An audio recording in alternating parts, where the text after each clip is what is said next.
Поштарот одамна замина во вечноста исто како и татко. Не можам да спијам, не можам да јадам, не можам да водам љубов и да играм игри на среќа, се додека писмото не се вдоми во моето сандаче. Сандачето е црвено, со зелено кровче. Малку заъргено од војмињата, малку повеќе скршено и сосема осамено. Си направив клупа на 50 сантиметри од него. Ја обои во бело.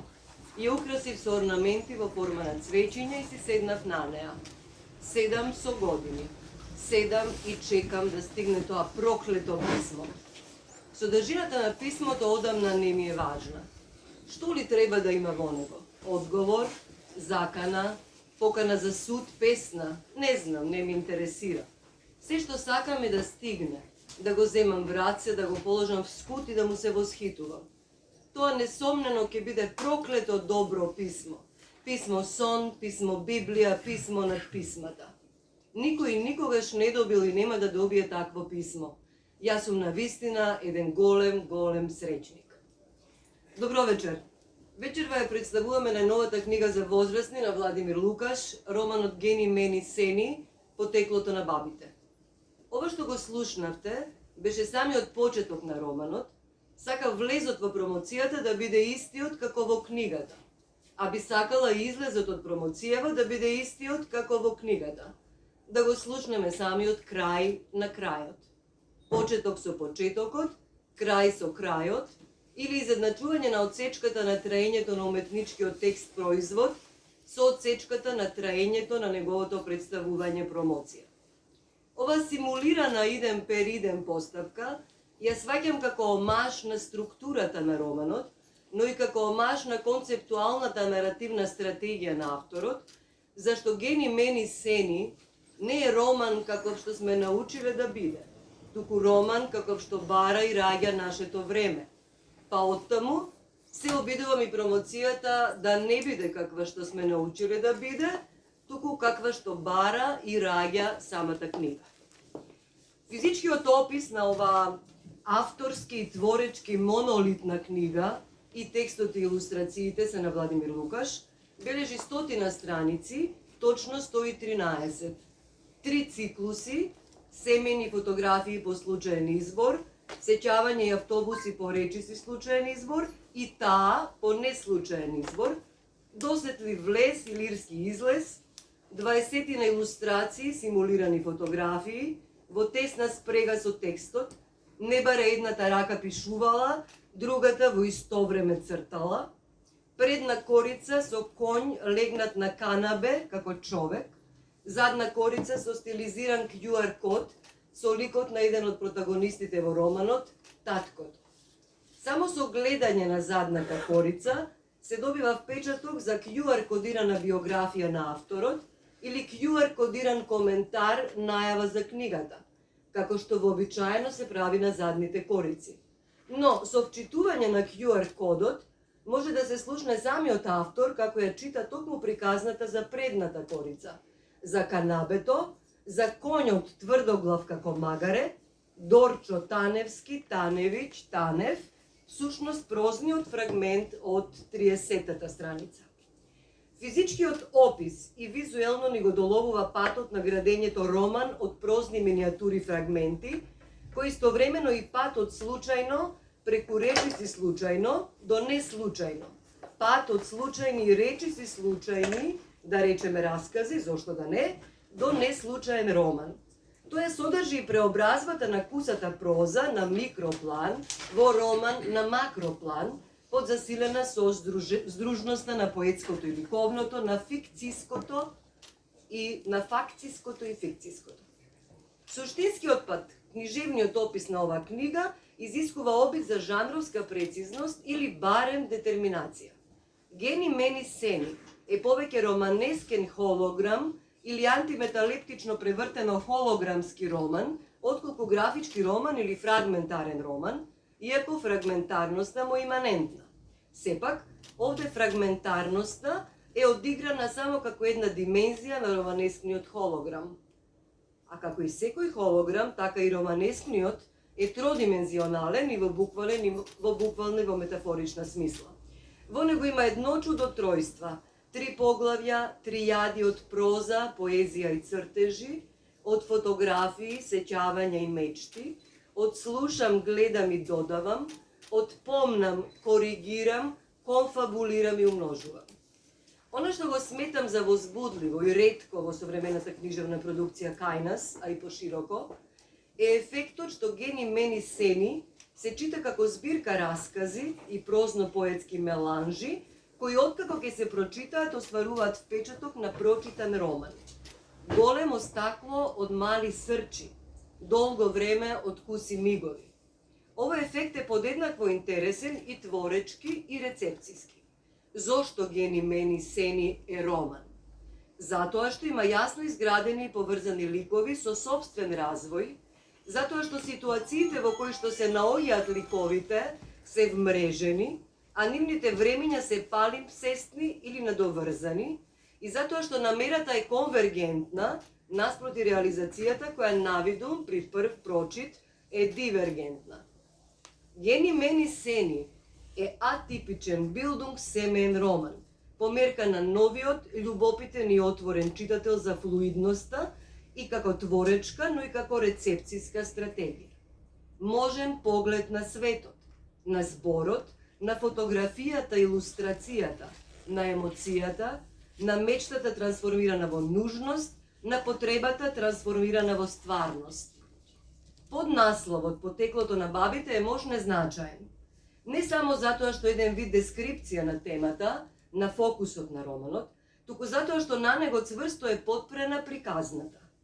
Евентуалното антиметалептично превртување на насловот и на поднасловот, кога наместо Гени Мени Сени "Потеклото на бабите", би се добило "Потеклото на бабите Гени Мени Сени", би функционирало исто како и антиметалептичното превртување на жанровската одредница. Холограмски роман, романескен холограм, значи без никаква суштинска, семантичка и семиотичка промена. Со вакво симетрично и рамноправно поставување на насловот и поднасловот, романот станува чудесно стабилен пред емоционалните налети и силните животни ветришта на неколкуте главни ликови. Јас раскажувачот, таткото и битната жена, скриена во родот таа, како баба, како мајка, како љубовница, а најмногу од се како љубов. Така што, романов е и холограмски, и фрагментарен, и билдунгсемен, а над се љубовен во најшироката смисла на придавката, која слободно може да се стави пред која било одредница – љубовно холограмски, љубовно фрагментарен и љубовен билдунгсемен роман. Ова е весел роман за најтажното, смешен роман за најсериозното. Единствената додадена буква Г на почетокот од можеби најпознатата броенка на нашиве простори, Ени Мени Сени, која вообичаено се игра со вртење на дланката, вртењето на дланката на учесниците во играта го претвора и во вртење на срцето. Ени Мени Сени, Сени чоколада, бур бур лимонада, ако не кеш лимонада, ке ти дадам чоколада, ако не кеш чоколада, ке ти дадам лимонада. Кога броенката Ени Мени Сени или книгата Гени Мени Сени ке заврши, и дланката, но и срцето ги пребројуваме како отворени или како затворени, како лимонада или како чоколада. Играта може да се повторува, романот може да се препрочитува, се додека не ги начекаме дланката, но и срцето, такви какви што сакаме да бидат, отворени или затворени, за да победиме барем во книжевноста, ако не во животот. Ликовиот опис е нешто што нужно не упатува на една претходна книга за возрастни на Владимир Лукаш, Дедлајна љубов моја, од 2018 година. Иако ова вечер е посветена на неговата најнова книга, ова е промоција на Гени Мени Сени, не е авторски портрет на Владимир Лукаш, сепак сметам дека е неопходно да се вратиме на Дедлајна и како припомош за дефинирање на ликовиот опис, но и како жанровски залет, антиципација за оваа книга. Имено, Дедлајна љубов моја е циклична проза, еден од позанимливите експерименти таа година во современата македонска книжевност. 106 раскази во дедлајна се наредени според должина, прецизно наведена покрај самите наслови. Почнува со најкусиот расказ, пешачка, структурно контрастна скопска приказна, со 193 знаци карактери, и завршува со најдолгиот, Севдалинка, со 2329 знаци карактери, или поинаку речено, почнува со расказ од 6 реда, завршува со речиси класичен, раскошен и романескно потентен расказ од цели 2 страници. Ова патување на расказот кон екстензијата, кон траењето, истовремено е и пат на цикличната проза кон романот. Збирката како да трча кон подолги прозни жанрови. Не е важно дали наредната книга на Лукаш ќе биде роман, но воопшто не би не изненадило ако биде токму роман. Напишав тогаш во поговорот на дедлајна. Наредната книга на Лукаш за возрастни по дедлајна е токму Гени Мени Сени и ете, таа е роман. Јас не сум изненадена воопшто, се надевам дека вие кои сте го читале овој автор и претходно исто така не сте изненадени. Поради сево ова, спомнувањето на дедлајна беше неодминливо при представувањето на Гени Мени Сени. Ликовите и во едната, и во другата книга, и во цикличната проза, и во романот, се некако компатибилни, речиси исти. Бабата, сеедно дали е во еднина или во множина, е апсолутниот протагонист. Таткото, кој исто така е протагонист во суштината, го има голтнато антагонизмот и најкоректно би било да го наречеме со комбинација на двата збора протантагонист. Во Гени Мени Сени, тој е токму тоа, еден можно занимливо конципиран и остварен лик, типичен за писмото на Лукаш, наративно функционален конкурент на веќе амблематичниот лик на бабата во неговите дела. Еве сме до факциското и фикциското во уметничката литература, до автобиографијата, една стара и податлива тема за книжевен разговор, и сега мислам дека е совршено време да го вклучиме и авторот, поставувајќи му едно широко прашање, кое што може да го одговори широко или тесно. Дали и колку, Лукаш, ликот на таткото во твојата проза е твојот татко? Дали и колку ликот на бабата во твојата проза е твојата баба? Дали и колку е важна уметничката проза, фикцијата, да содржи стварност, вистина, факција? Измислуваме ли кога пишуваме или само преместуваме? Измислуваш ли ти кога пишуваш или само преместуваш? Како гледаш на книжевноста, по-конкретно на сопствената книжевност, особено за возрастни? Како на мета ризница на личното минато или едноставно и директно како на псевдо автобиографија? Повели. Благодарам, Оливира. Си ги ставам очилата, за да можам да си ги прочитам мислите. Сепак ќе бидам краток со одговор. Мислам дека во исто време ликот на бабата и ликот на таткото и ми припаѓаат и не ми припаѓаат. Во исто време се и моите и не се моите баба и татко. Исто како што нели секој лик може да стане личност во секое време. И веројатно и обратно. И обратно сега. Само тоа е малку покомплицирано. Во однос на како пишам, прашањето затоа што тримата малку многу. Литературата е автобиографија или не? Дали литературата е автобиографија? Па не знам точно дали е автобиографија. Меѓутоа мислам дека односно ништо не мислам сега во моментов. Да го кажам ово. Може да испеам нешто? Се пее ли кажа? Да, па не знам, окей, мислам ги раскажувам работите како што сакам да ги раскажам, без разлика дали се случило или не се случило. Ликовите се вистински, односно личностите се вистински во случајов. И не знам. И значи преместуваме кога пишуваме, нели? Не преместуваме кога пишуваме. Едноставно се веќе преместени работите кога ги запишуваме. Значи ги местиме. Под рук Веќе се наместени. Да, да. Не знам дали ги мести авторот кој ги пишува работите така како што се, туку едноставно се такви како што би требало да бидат. Да, ти благодарам. Јас лично сметам дека не постои книжевност без автобиографија, а целата разлика меѓу писателите е каков е нивниот однос кон биографијата додека ја прават, или автобиографијата додека ја прават книжевност. Но, некои се оддалечуваат, некои се приближуваат, но длабоко сум уверена дека во нашата уметничка литература на некој начин е содржана нашата биографија, биографијата на ликовите, а можеби нашата автобиографија.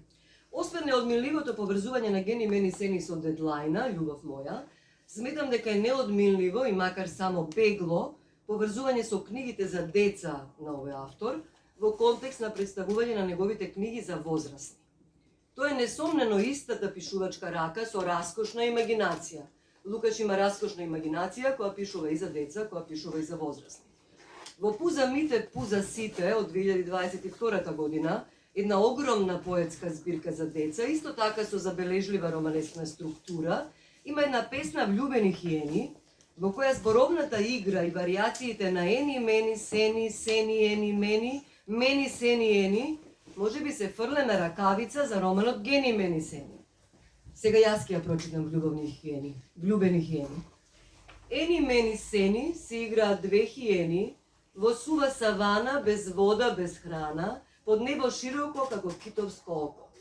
Сени, ени, мени, слободата ги плени.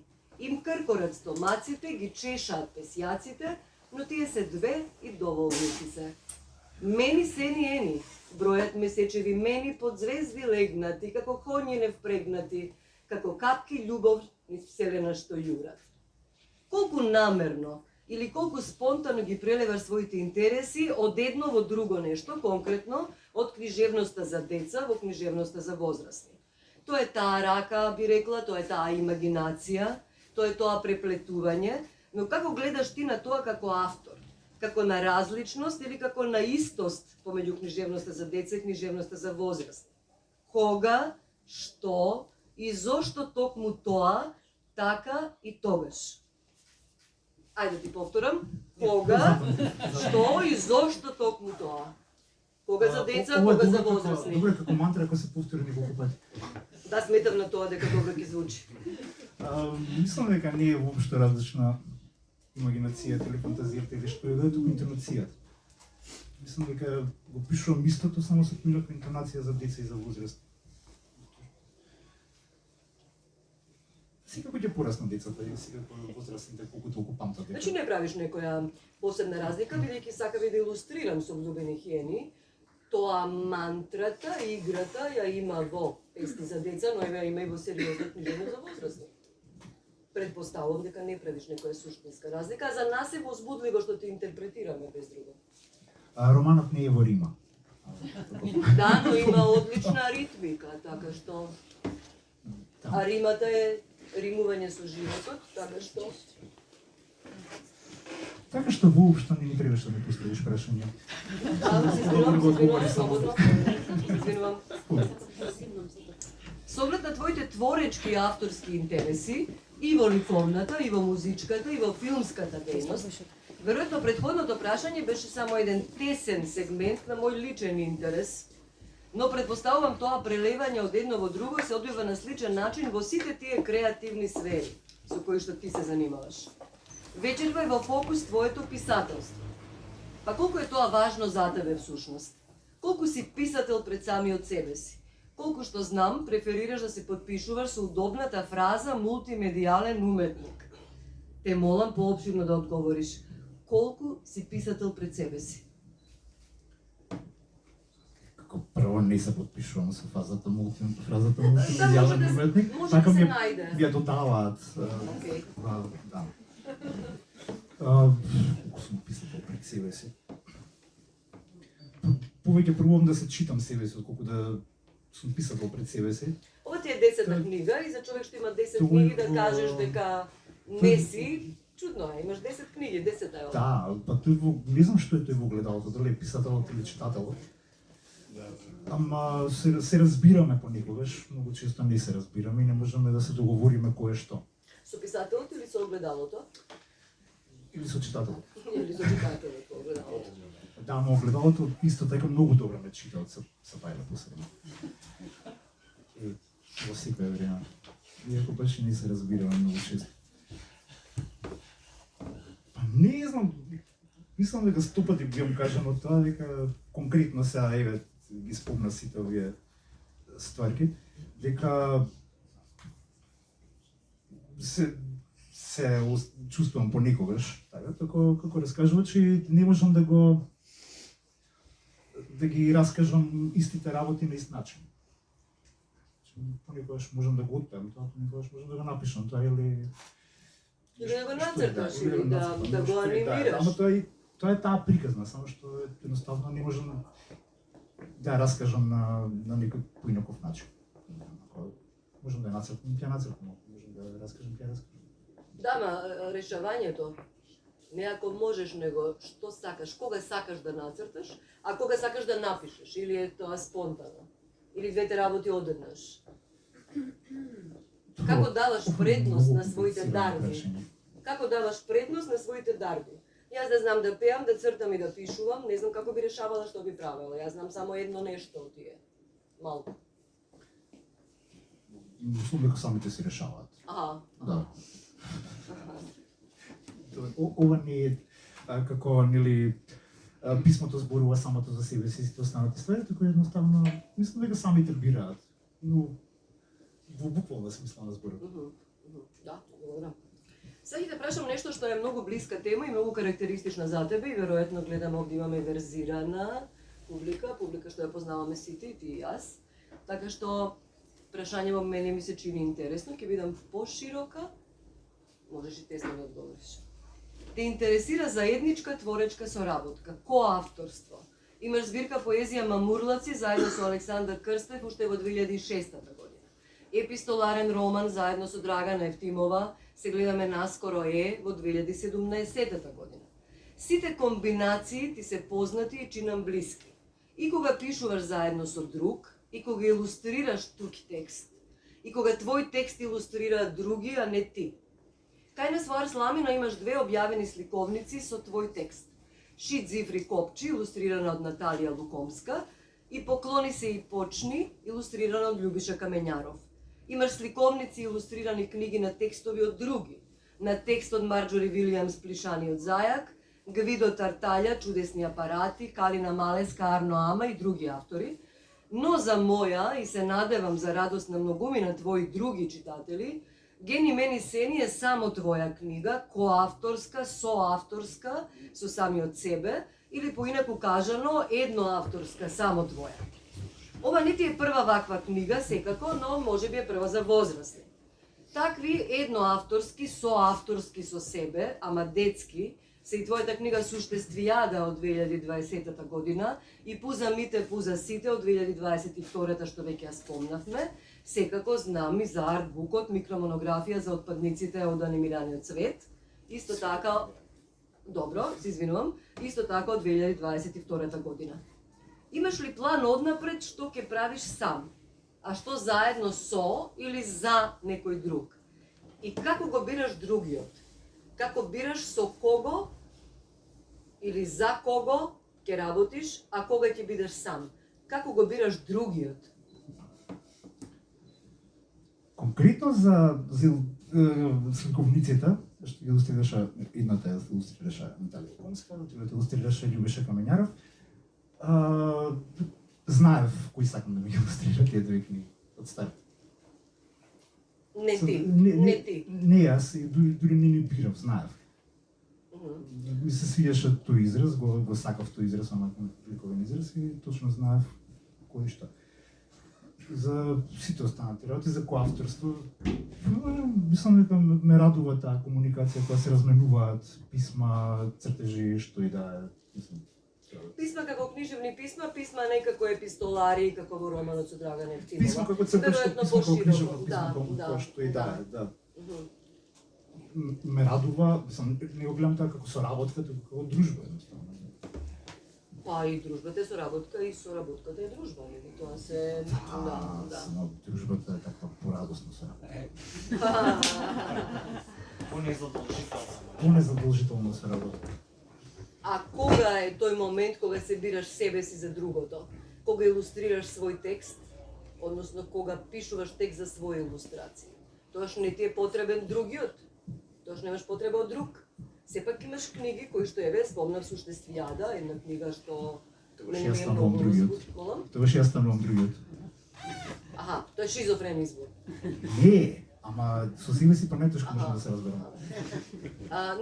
Тема ми е сериозна, не ми е смешна и особено ми е драго и лично и секако што ова велам, нели, е коавторски, соавторски твој производ, затоа што сметам дека овој роман доби со твоето едно авторство, со твојата соработка со самиот себе си, да можев да бирам, можеби малку можев да бирам, и ќе изберев и многу да можев да бирам сам да црташ како што направи, а не да илустрира некој друг.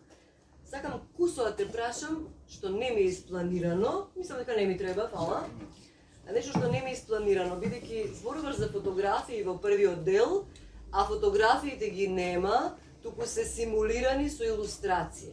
Зошто ги нема фотографиите, кои што предпоставувам дека постојат, бидејќи многу минуциозно ги раскажуваш. Постојат и тие фотографии што ги раскажуваш, а потоа не лажеш дека се такви какви што ги црташ.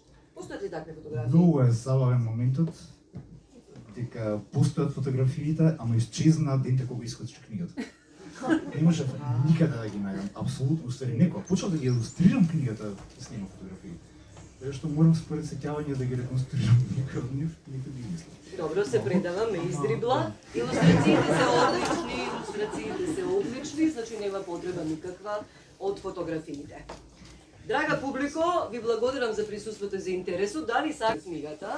Ти посакувам многу читатели, ти посакувам успех во пласманот за роман на годината. Твојот роман го пративме, тој е во конкуренција. И те замолувам, доколку сакаш, ако не сакаш, јас ќе го сторам тоа, да го прочиташ крајот на книгата, односно песната, за да ја завршиме промоцијата како што ја почнавме, почеток со почетокот, крај со крајот. Сакаш ти држам? Крајот. ЦИП, каталогизација и публикација. Песната.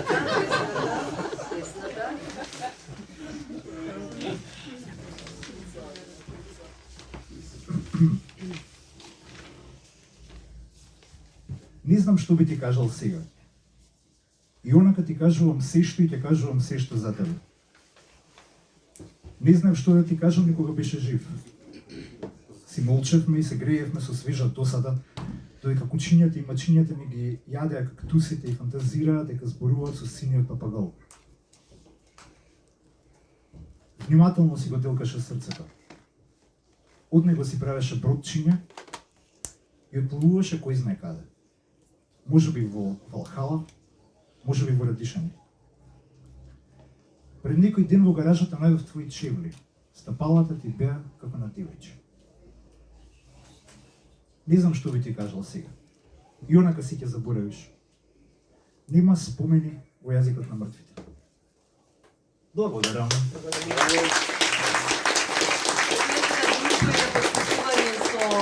Авторот на книгата, јас ја поздравувам мојата драга професорка Вера Стојчевска-Антич и морам да признам дека малку се чувствував како на испит. Благодарам, професорке. Ако може, прво една цигара да избушјавкам, после тоа подписувам